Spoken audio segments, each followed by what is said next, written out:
Welcome to the Game Before the Money podcast, celebrating pro and college football history, one legend at a time. This episode, Hall of Fame offensive tackle Willie Roaf.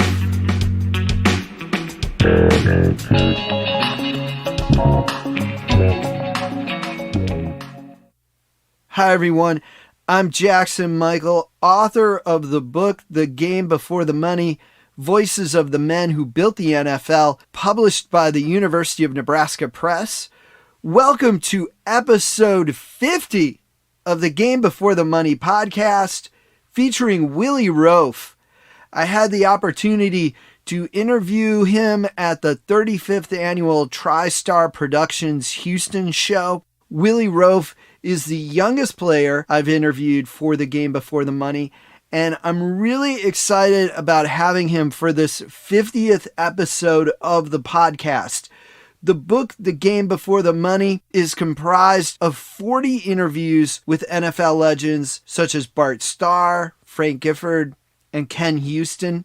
The first interview in the book is with Chuck Cherundolo, who started his 10-year NFL career with the 1937 Rams, the very first season of the Rams franchise.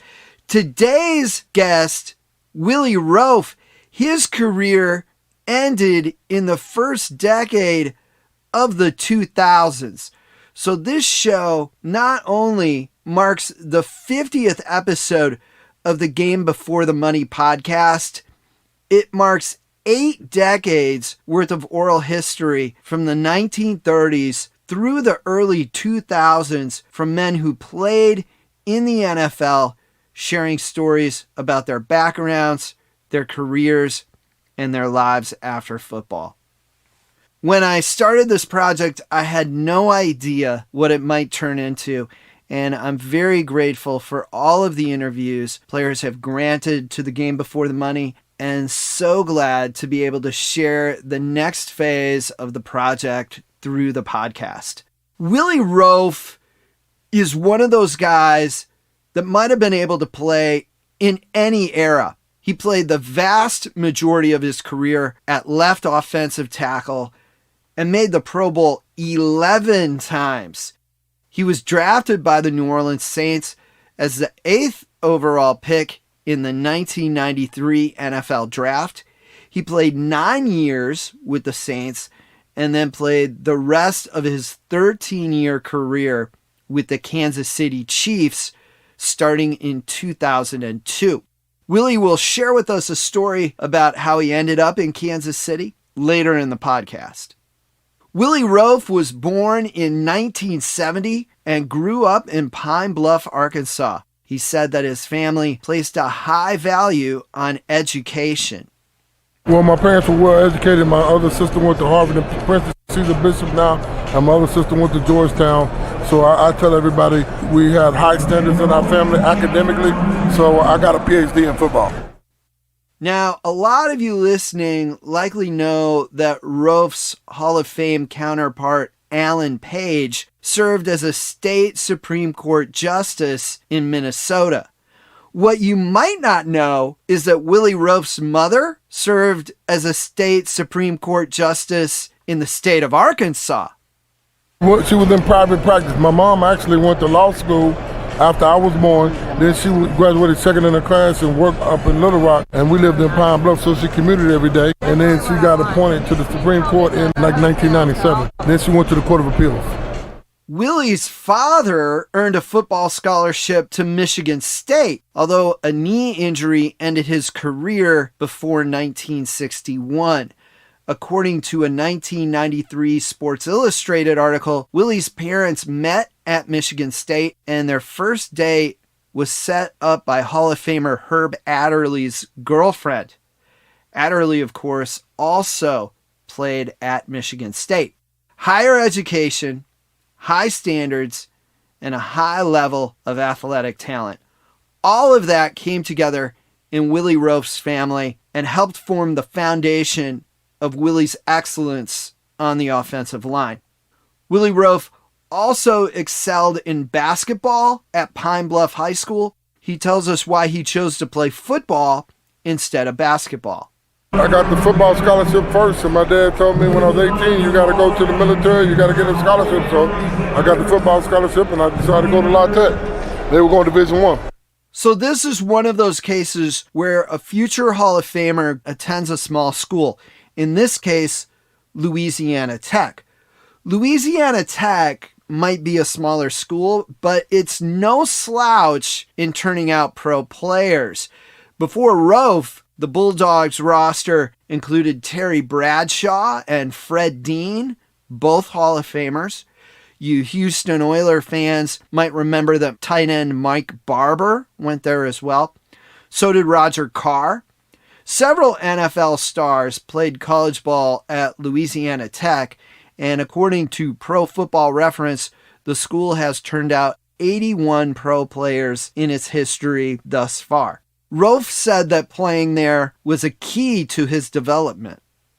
We were going Division I, and you got to understand, we ran a pro set offense. So back then, a lot of colleges were like a wing set, or you ran the ball a lot. When I got to La Tech, Steve Ismingle was our coordinator. Joe Ferguson was the quarterback's coach. His brother-in-law was the head coach. Coach Beast was married to his sister. My line coach, Petey Piro, played 8 years in the pros for the Eagles. And then Kenny Anderson coached the DBs. And Mike Barber used to come help with the tight end. So we had a bunch of pros around. And because I went to a smaller school and I was undersized, I got a lot of personal attention I would have gotten if I had went to a bigger program. Joe Ferguson, of course, the longtime quarterback for the Buffalo Bills. Willie makes a good point there about going to a small school. You might remember in the book, The Game Before the Money, that Elvin Bethea said that he found that a small school worked better for him as well. That's something that's very interesting about college football and not often talked about. Smaller schools with good football programs appear to have a history of being a better option for some kids. In Willie Roaf's case, he got a lot more personal developmental instruction than he might have gotten at a larger school. His coaches encouraged him to hit the weight room, and he gained considerable size. He entered college listed around 220. By the time he was drafted after his senior year, he was listed at 305. He also ran a 4.82 40-yard dash as a junior, so he was big and quick. Although Louisiana Tech was new to Division I football, the Bulldogs played a memorable game against Auburn in Willie's sophomore season. Auburn won by 2 points with a last-second field goal, but Willie got on NFL scouts' radar with an exceptional game against fifth-ranked Auburn at the Tigers' home field of Jordan-Hare Stadium. Louisiana Tech finished 8-3-1 that year and tied Maryland in the Independence Bowl. Willie continued to improve and impress during his junior year, and he accepted an invite to play in the Hula Bowl. He talks about his NFL draft prospects going into his senior season and how he worked his way into becoming the first offensive lineman selected in the 1993 NFL Draft. I had a second, third round grade going into my senior year, and I committed to the Hula Bowl my junior year after my junior football season. So all of us were bunched together. At the time, Lincoln Kennedy was the man. So Lincoln probably could have came out and went top 5 the year before when Steve Entman and all them guys came out after they won the Rose Bowl in 91, but he decided to come back. So Lincoln was supposed to be the first lineman taken, and I ended up having a real good year, and he got banged up, and I had a good combine, and then I went 8 and he went 9. I was the first lineman taken. Willie's senior season included a game against Alabama. A post in Louisiana Tech's Rivals.com area lists that game as the Willie Roaf game. The game included a play that produced a well-known photo published in Sports Illustrated of Willie knocking the helmet off of Alabama's Eric Curry during a play. Curry also was an All-American and also was a top 10 pick in the 1993 NFL Draft. Willie described his role as an offensive tackle in college, flipping between right tackle and left tackle throughout the course of the game, depending on the offensive formation. So in college, I was a weak tackle, a quick tackle. So if it was a two tight end set, I was normally left. But if it was no tight end, I flipped during the whole game. So if you watch us play, we had to be pretty athletic because our whole line, other than the center, flip-flop the whole game. Willie Roaf was drafted 8th overall in the 1993 NFL Draft by the New Orleans Saints. The Saints traded outstanding linebacker Pat Swilling to Detroit to obtain the 8th overall pick in order to select Roaf. Oftentimes, you hear a lot of hype around the NFL Draft about quarterbacks, running backs, receivers, maybe a defensive pass rusher. You don't often hear the type of praise around offensive linemen like the type that surrounded Willie Roaf coming out of college. Sports Illustrated quoted 3 people as Willie entered the NFL. One was longtime NFL head coach Chuck Knox, who called Roaf the best young tackle he had ever seen come into the NFL in his more than 30 years of coaching. Saints assistant coach Paul Boudreau said that Roaf was the best tackle that he had ever seen and had the potential to become the best tackle in history. Eric Curry, a first-round draft choice in the same class, predicted Roaf would make 10 Pro Bowls in his career. Curry was a little bit off the mark, as Willie made 11 Pro Bowls in his career. The LA Times quoted Rams player personnel director John Becker as saying that Roaf was an exceptional athlete who could do pretty much anything. Remember, this is a rookie offensive tackle, and more than one person is already calling him one of the best offensive line prospects in NFL history. Roaf said that the Saints started him at right tackle his rookie season to help get his feet wet in the NFL, and he stayed at right tackle the entire game rather than switching back and forth like he did in college. He faced a tremendous task in Week 11 of the 1993 NFL season, going up against the Green Bay Packers left defensive end Reggie White. Right, I didn't have to flip when I got to the NFL. I just played right, and I played Reggie White, and I had a good game against Reggie White. You know, Reggie gave me a lot of praise. The Saints moved Roaf to left tackle after his rookie season, and Willie held the all-important job of protecting the quarterback's blind side. It was a good transition, and I was happy to move to left. Although the Saints finished above 500, only one season in Roaf's years as their starting left tackle, he was a perennial member of the NFC's Pro Bowl squad. He was considered one of the best tackles, if not the best offensive tackle in the National Football League. He talked about what it meant to make the Pro Bowl year after year.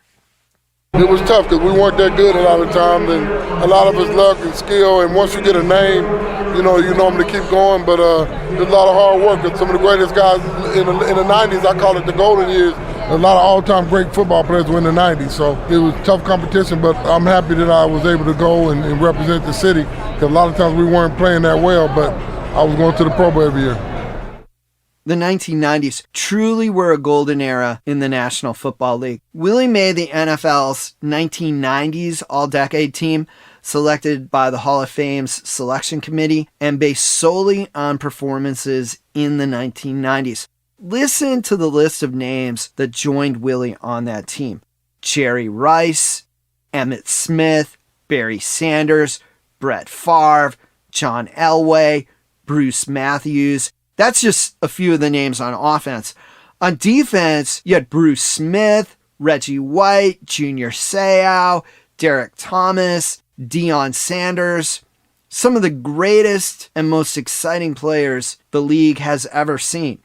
Willie's tremendous career, however, hit serious adversity in 2001. He suffered a torn knee ligament that required surgery and months to heal.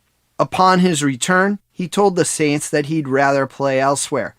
The Saints traded Roaf to Kansas City for a 4th-round draft choice that could be upgraded to a 3rd-round pick if certain conditions were met. Willie talks about how he wound up in Kansas City. The Chiefs were the only team that wanted to touch me. I said I might go to Denver, and they didn't really offer me a real contract. So Chiefs were really the only team that offered me a new deal. Kansas City Chiefs president Carl Peterson stated that the team believed any risk was worth taking on the potential of Roaf playing multiple seasons for Kansas City. Saints general manager Randy Mueller said the deal was done at Roaf's request, and New Orleans needed a draft pick for compensation. In the end, it was a great bargain for the Chiefs. Roaf played 4 seasons in Kansas City. At the time, Kansas City was led by head coach Dick Vermeil, and you can hear his stories in episode 49 of the Game Before the Money podcast. Kansas City not only had an excellent coach in Dick Vermeil and a fantastic owner in Lamar Hunt, the team also had an incredible offensive line. It was great to play on that line. We broke all the records. Me and Brian Waters and Casey Wegman and Will Shields, who I came out with. Will beat me for the Outland Trophy in college. So for me to end up playing with him was great, and he didn't miss a game for 14 years. Roaf and Shields were both finalists in college for the 1992 Outland Trophy. Willie talked a bit more about fellow Hall of Famer Will Shields, who played guard for the Chiefs for 14 seasons. He played guard, so a little different than tackle. So I just admired and respected how good he was and the consistency every day. You're going to get a Pro Bowl effort and practice in the game from Will Shields. When he beat me for the Outland Trophy, I'm like, who is this Will Shields guy? And he ended up going to 12 Pro Bowls. So I say we both were tit for tat as far as career. He didn't miss a game for 14 years, but when you got a guy that's going to line up for you for 14 years and you ain't got to worry about him, that's a great luxury to have. Willie Roaf made the Pro Bowl each of his 4 seasons with Kansas City. He retired after the 2005 season. I asked him why he decided to retire when he did. I wanted to go back one more year, but I was banged up. I had tore my hamstring. I pulled my hamstring, then I missed 3 games. I got hurt the first game of the season. My back was bothering me. And I missed 3 games and came back, and I missed 3 more games. And my body just wasn't feeling right that off season. I said, I had a good run. I wasn't going to go out there like a lot of guys that extra year and be trying to in and out the lineup and then getting beat because my body wasn't right. Mentally, I couldn't do it. I was worried about my body, so I didn't want to put my body through it anymore. I left on my own terms. They wanted me to come back. They tried to make me come back. And then Vermeil left, and they hired Herm Edwards. That was part of it, too. We had hired a new coach, so I'm like, I'm walking out. When I interviewed Willie, he stressed that the coaching change part of his decision was based on the fact that he would have needed to learn a new system rather than the fact that Herm Edwards was the new coach. Just adding that for clarity. There are a lot of new things to learn with any new head coach, and that, of course, can require a lot of extra effort on the part of the players to adjust to a new offense. And that's what Willie was speaking about when he mentioned the coaching change. Honors rolled in after Roaf retired. I mentioned earlier that he was on the NFL All-Decade team of the 1990s. He was also named to the All-Decade team of the 2000s. He was elected to the Pro Football Hall of Fame as part of the 2012 class. He's also a member of the New Orleans Saints Hall of Fame and the Saints Ring of Honor. Naming the complete list of halls of fame to which Willie Roaf has been named would take a long time. He's widely recognized as one of the greatest offensive tackles to ever snap together a chin strap. I asked Willie what his life is like now after retirement, and he says he's in a good place and enjoying life. Everything's good, man. I'm in Florida now. My youngest is at LSU. I got 3 grandchildren. I've been married for 7.5 years. When I retired, my body was banged up and I was dealing with cellulitis and some other issues. I had back surgery. God helped heal me up, and I've been living right, and I feel a lot better now at 51 than I did the last 10 years. So God is good. I get my cardio, and I go to church, and try to be a good husband and be a good role model. We close the interview with Willie reflecting on the COVID-19 pandemic and him handing out some Hall of Fame advice. Just put God first, and this pandemic, and we lost a lot of people, and it makes you appreciate things more, and you understand that there's a higher being that is in control of everything, and treat people like you want to be treated. Thank you for listening to this, the 50th episode of the Game Before the Money podcast. A special thanks to Willie Roaf for interviewing for the podcast, and a special thanks to TriStar Productions. Upcoming podcasts include episodes with AFL legends Lionel Taylor, Al Denson, and Nolan Supernat Smith, as well as 49ers Hall of Fame linebacker Dave Wilcox. We will also have a special episode with 2012 Heisman Trophy winner Johnny Mansell. Visit thegamebeforethemoney.com and the Game Before the Money Facebook page to stay updated. Transcriptions of some episodes of the podcast are available at thegamebeforethemoney.com and are powered by our transcription partner Sonix, spelled Sonix. Visit sonix.ai to learn more about their automated transcription services.